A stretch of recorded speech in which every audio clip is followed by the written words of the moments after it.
Okay, Scott Pilgrim Takes Off has been released already, and first and foremost, I loved it. There's gonna be spoilers in this video, so beware. With that out of the way, I remember being in the mid to end of the 2000s, being an outcast teenager and hanging out with other outcast teenagers. And I remember that a friend of mine recommended me a lot of shows and movies that were really bad. But one thing that she recommended me that I loved was a movie called Scott Pilgrim vs. the World.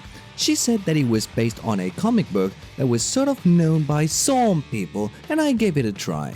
Imagine my surprise when I loved this movie for being so completely different to what existed back then. It was ridiculous, self-aware, and unnecessarily over the top, with iconic scenes that I love even to this day, like the one where Scott literally jumps out of the window to get out from knives. Damn, I love this movie. I loved it so much that I even read the original source, and I loved the story even more because the movie was an abridged version. Still, it encapsulated the essence very well. And now, many years later, I find out that Netflix is releasing an animated show using the art style of the comic book as an inspiration. But here's the weird thing. The show is not called Scott Pilgrim vs. the World or Scott Pilgrim's Precious Little Life like the comic. It's called Scott Pilgrim Takes Off, which sounded weird to me, but I forgot to dig deeper into that. Anyway, my instinct was to think that they were going to basically animate the original source material. After all, the trailer showed scenes that were pretty much identical to the comic panels, and it was a no-brainer. Until I finished the first episode and I see that Scott loses against Matthew Patel, the first of Ramona's evil exes. I was like, what? And at first, I thought the worst possible outcome. These bastards are repeating the same cycle they did with He-Man.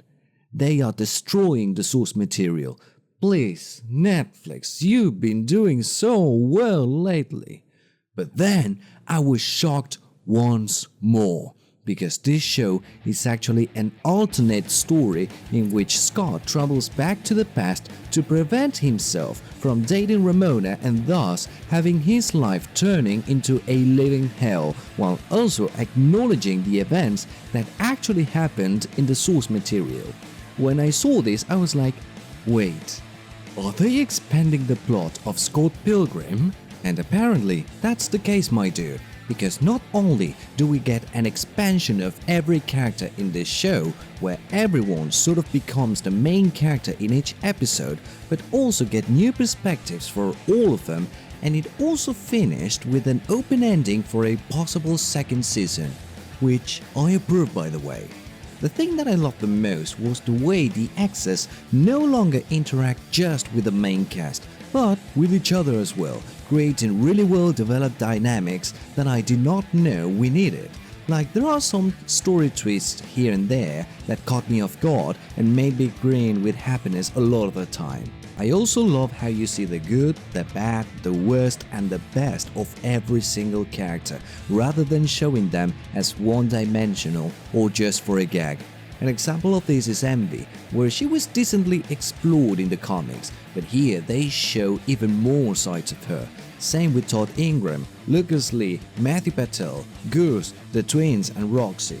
Additionally, I was happy to see more of certain characters that fell too short, like Julie, Kim, Young Neil and Wallace, which I gotta say, he's my favorite character. And if that wasn't enough, the original cast of the movie is back to reprise their respective roles as the voices of the characters, and not a single one of them felt awkward or out of place. It's like they have become the embodiment of their drone counterpart, both figuratively and literally. I can't associate these characters with other voices rather than the main cast. I think that the best ones are Kieran Culkin as Wallace, I mean his voice is naturally funny and unique, Aubrey Plaza as Julie, and can we stand for a round of applause for Chris Evans as Lucas Lee? Like, this character is so ridiculous and unnecessarily cliche in every single scene that you can't simply not love him. It's like an exaggerated version of Johnny Bravo in an angst teenage world of the mid-2000s. Chris truly nails the role here. Now, every single actor does their job incredibly well, don't get me wrong, it's just that personally, I love these three the most. You can tell these people actually cared about their work and put heart and soul into this project because it's so fun from beginning to end, dude. Now, there is something that truly made me drop my jaw, and I am not exaggerating. But first, a little bit of context. When Scott Pilgrim vs. the World was going to be released back then in 2010, there was an animated short which acted like a prequel to the events of the movie, in which we saw Scott dating Kim before moving out. The animation was great and it worked like a charm.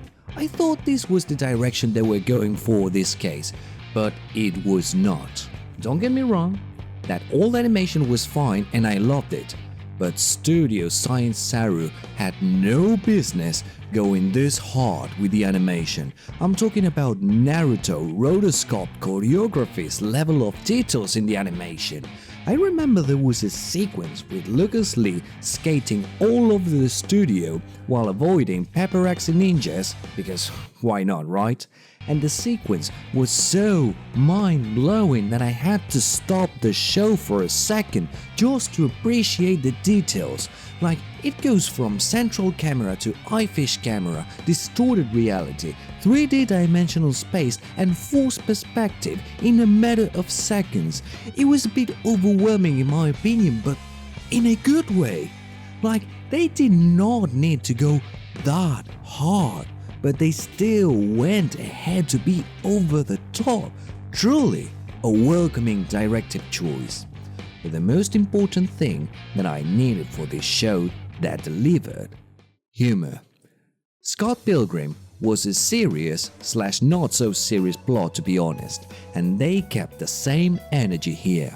Of course, it talks about heavy stuff like emotional intelligence, maturity, accountability and toxic relationships, but also has silly moments that make absolutely no sense for the sake of humor. Some people may hate this, but this is part of the essence of Scott Pilgrim, and I love it.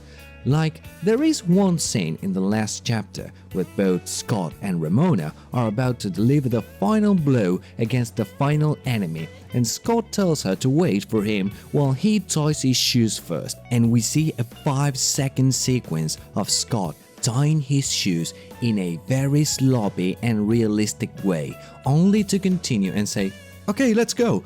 Like, it killed the pacing of the scene for one gag. And it worked! Like, if you ask the writers why they added that scene, their answer would be something like, "Because why not?" and simply roll with it. And dude, I love it.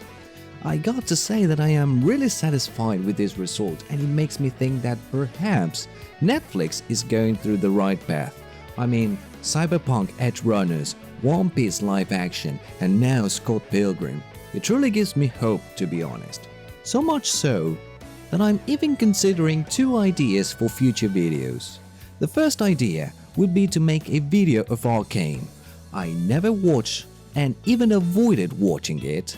I played League of Legends in the past and I stopped because, well, if you've ever played League of Legends, you already know why. Because I was just not into it. However, I might actually give it a shot. The other idea would be to watch Avatar. Yes, that Avatar. And yes, I did not really grow with it. Like, I knew it was there, but I was simply not into that story back then. I might give it a try. But what do you think? Did you like the show? Did you not like it? Would you prefer if I did a video on Arcane or on Avatar? Let me know in the comments below because I read them a lot.